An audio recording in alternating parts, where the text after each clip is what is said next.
네, 여러분 안녕하십니까. 뉴스 빅5 시작하겠습니다. 오늘 함께 하실 네 분 먼저 소개해드리겠습니다. 최경선 매일경제 논설위원, 강신업 변호사, 승재현 연구위원, 신유진 변호사 나오셨습니다. 어서 오십시오. 오늘 첫 번째 키워드부터 살펴보겠습니다.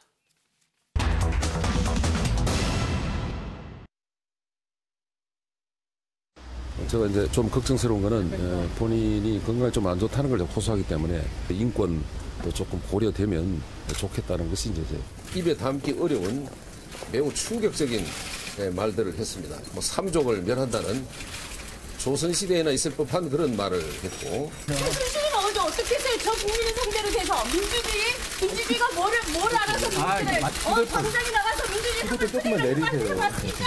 아니 이렇게 소리치고 일반적으로 정전에 척하지 마세요.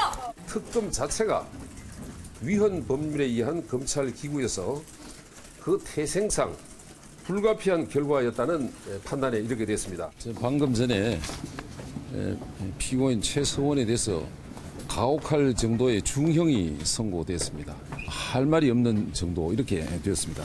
오늘 법정에서 재판장님 설명을 들어보면 이것은 우의송경격이라는 이런 생각을.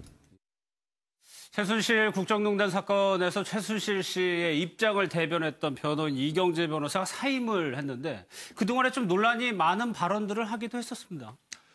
아무래도 발언들은 최순실 씨를 변호하는 입장에서 예. 일방적으로 여론과 여론이 최순실 씨를 질타하는 과정에서 최순실 씨를 변호해야 되다 보니까 예. 아무래도 이경재 변호사의 말 자체가 여론의 질타를 또 받을 수밖에 없는 그런 기본적인 상황이었죠. 어쩔 수 없는 측면이 있다는 거죠. 예. 그런데 대법원까지 갔는데 상고를 했는데 중간에 2심까지 갔던 변호사가 관두는 게 이례적입니까? 아니면 그냥 일어나는 일입니까? 글쎄요. 원래 3심까지 가는데요. 예. 신급 대리 원칙이라 해가지고 원래 1심 따로, 2심 따로, 3심 따로 이렇게 선임을 하는 것입니다. 근데 대개는 큰 문제가 없으면 대법원까지 이렇게 맞는 수가 많죠.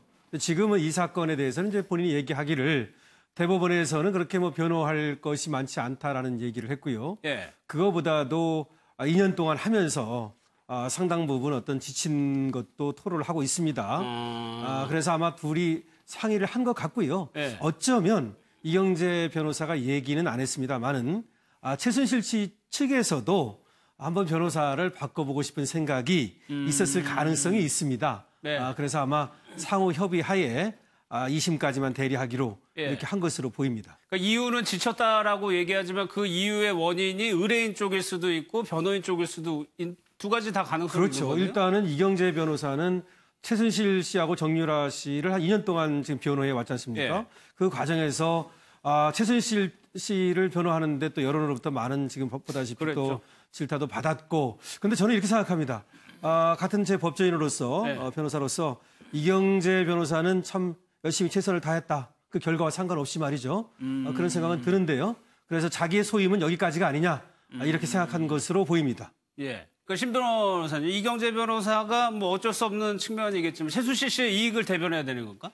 그래서 욕도 많이 먹었단 말이에요. 거기에 대한 스트레스도 상당했겠죠, 일단은. 네, 그렇습니다. 지금 이경재 변호사가 밝힌 바와 같이 정신적으로 많이 지쳤다. 예. 그래서 이제는 객관적이고 냉정한 입장에서 이 사건을 다시 이제 반추해 보려고 한다. 이렇게 입장을 밝혔다고 합니다. 예, 알겠습니다. 여기에 대해서 이제 최순실 씨가 대법원까지 가겠다. 애초에는 그러지 않았는데 끝까지 진실을 밝히겠다. 이런 입장이거든요.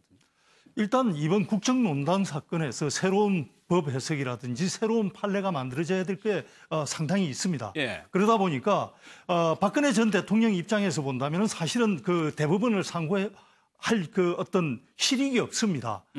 이미 이제 나와 있는 그 형을 보건대 박근혜 전 대통령이 기다릴 수 있는 것은 사실은 특별 사면이라든지 사면을 통해서 나오는 그 외에는 기댈 게 없는데 최순실 씨 입장에서 본다면은 나중에 어떤 정치적 상황이 돼서 사면을 한다 하더라도 박근혜 전 대통령은 사면의 대상이 된다 하더라도 최순실 씨가 꼭 같이 사면 대상이 된다는 보장이 없는 거거든요. 그렇다면 최순실 씨 입장에서는 이런 법적인 논란에 대해서 대법원까지 가서 명확하게 판단을 받고 싶은 별도의 요구가 있을 수 있죠. 그러면은 강신업 변호사 설령 대법원을 간다 한들 크게 변화가 있을 가능성이 있는 재판입니까 이게? 네, 최순실 씨 같은 경우는요. 근데 검찰과 특검에서도 상고를 했기 때문에요. 네. 본인이 안 해도 어차피 대법원에 이 사건이 올라갑니다. 그럴 바에는 자기도 상고를 해서 법리적 판단을 다시 받아보고 싶은 생각이 있는 것이고요. 네. 물론 지금 이 1심과 2심을 거쳤기 때문에 그리고 최순실 씨 같은 경우는 결론이 같았단 말이죠. 그래서 이런 경우 대법원에 가가지고 바뀔 가능성은 뭐 10% 정도가 안 된다고 봅니다. 하지만 이 사건은 법리적 판단을 요하는 네. 그런 부분도 상당히 있습니다, 사실은. 그러니까 지금 묵시적 청탁인이 또는 뭐 명시적 청탁인이 이렇게 하면서 제3자 뇌물죄의 성립 여부 등등 많은 부분이 있기 때문에 한번 대법원에 판단을 받아보는 것이 예. 최순실 씨 측에서도 유리할 겁니다. 알겠습니다.